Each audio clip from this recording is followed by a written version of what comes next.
psychologist. So I was in the Waukesha School District for over 20 years, and in my work there I encountered many people with autism. Rapid prompting method. It is from a woman who came from India. Her name is Soma Mukhopadhyay, and she is now in Austin, Texas, and she came up with a method because her own son has autism, and when he was 2 and 3, they lived in India, and the doctors there told her that there was, that he had autism, but she should just keep him busy. So she's very brilliant, so she came up with this method and was using it with Tito, and he had come so far. Right now he's 24 and he's able to type what he wants to say. My company, which is called RPM Plus for autism and other disabilities, and I added the other disabilities because it's not only for autism. It was created for people with autism, but it's been known now that it can be used with many different disabilities, people who are nonverbal or limited verbal abilities, and even some people who have quite a bit of verbal ability, but they're not very organized in their thinking. It's good for them.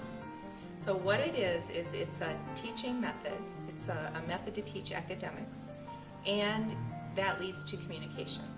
So what we do is we start out with lessons, and the first lesson is always very simple. Something like, the sky is blue. And you write it down, the sky is blue. And then you say, what did I say? And then you write, the sky is blank. So then you rip a piece of paper, and the ripping is very important because it's a prompt. So the student gets used to that ripping sound, and they realize that that's a prompt, like, okay, now I have to get ready to do something. So the ripping is important. Then you write 2 choices. Did I say the sky is B-L-U-E, blue, or R-E-D, red? And you put that down in front of them. Hand them the pencil. Handing them the pencil is very important also.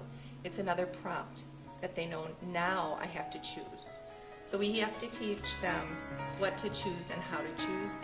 So if they touch blue, great. And then we get out the stencils and we hand them the stencils and see if they can find B,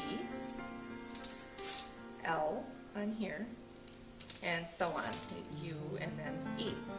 And the stencils are broken down because giving them a full stencil board with A through Z on it is too overwhelming at first. So we break them down, it's easier. And it's good that they can poke through to get some feedback, like, okay, I'm on the D, they can feel that. Then, sky is B-L-U-E, blue. Okay, what did I say? Did I say the sky is G-R-E-E-N, green, or B-L-U-E, blue? What did I say, green or blue? Yeah. Yeah, blue. Is he left-handed? No. Okay.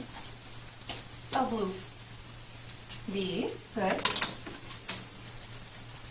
L. Awesome. U. And D. You just have to get used to it.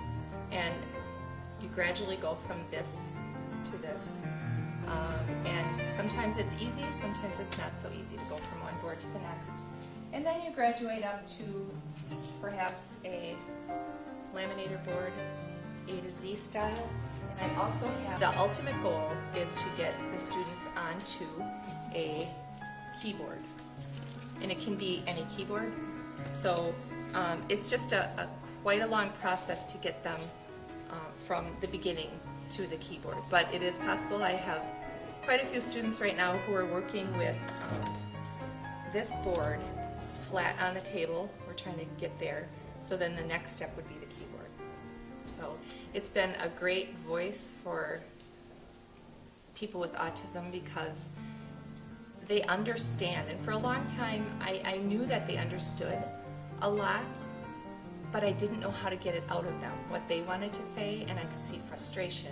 I could see, agony because they were so frustrated by the whole situation.